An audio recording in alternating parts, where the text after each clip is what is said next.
સમાચારોમાં આગળ વાત કરીએ તો વધુ એક સમાચાર રાજકોટથી સામે આવી રહ્યા છે।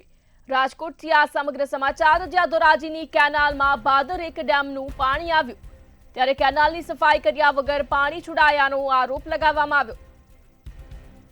ત્યારે કેનાલની સાઈડમાં જ્વારી ઝાખરાની સાફ સફાઈ કરાઈ નથી, જ્યારે સફાઈ ન થઈ હોવાને કારણે ખેતરો સુધી કચરો પહોંચ્યો, જ્યારે કેનાલમાં 1 મહિનો મોડું પાણી છોડાયાનો પણ આરોપ લગાવવામાં આવ્યો।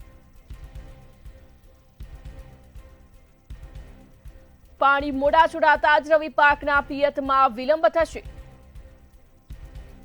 સિંચાઈ વિભાગના સલાહકાર સમિતિના સભ્યએ આક્ષેપો ફગાવ્યા હતા, જ્યારે ટેકનિકલ ખામી સર્જાવાને કારણે મોડું પાણી છોડાયાનો દાવો કરવામાં આવ્યો।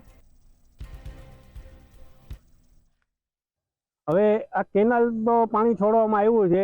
જો સમયસર પાણી છોડવામાં આવ્યું હોત તો ખેડૂતોએ સમયસર વાવેતર કર્યું હોત, અને સમયસર વાવેતર થાય તો આ ઠંડીનો રાઉન્ડ છે તો સમયસર પાકને સારું એવું ઠંડી મળે અને પાકને સારું એવું ઉત્પાદન વધે।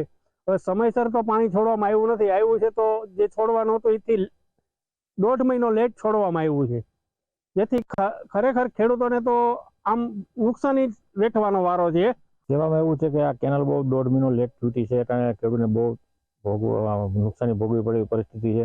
કારણ કે રવિ પાકમાં અટાણે કેનાલ છૂટી અને 1.5 મહિનો લેટ છૂટવાથી વાવેતરમાં બહુ ફેરફાર થઈ ગયેલો છે, પીક તાણે મળ્યું નથી, છેલ્લે ગરમીમાં પાક આવે, અને છેલ્લે અટાણે તો આ કેનાલની સફાઈ પૂરી થઈ નથી। આ લોકોને ફોન કરવામાં ખેડૂતમાં આવે તો ખેડૂતને એમ કહેવા માંગતા હતા કે ભાઈ ડેમના પાટિયા ખુલતા નથી, એનો પોલ નથી ખુલતો। તો આ તો ઠીક છે, કેનાલ છે, આ જગ્યાએ ડેમ ઓવરફ્લો થયો હોય તો પાટિયા ખોલવામાં શું થાય? આ શું પરિસ્થિતિ થાય આની? શું કહેશો? સફાઈ પણ નથી થઈ? સફાઈ તો થઈ જ નથી, એમ કહેતો ચાલે। એમાં કેનાલ મોડી છૂટી, એની અંદર કેનાલની અંદર ખેડૂતોના ફોર્મ ભરાણા નહીં, કોઈ ખેડૂત ફોર્મ ભરતા નથી, એના કારણે ખેડૂતોને ભોગવવું પડે છે।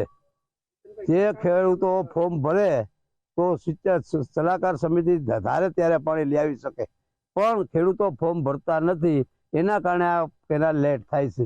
દર વર્ષે આ પોઝિશન ઊભી થાય છે। ખેડૂતોની પ્રથા ફોર્મ ભરવાની નથી, એટલા માટે આ પ્રશ્ન ઊભા થાય છે।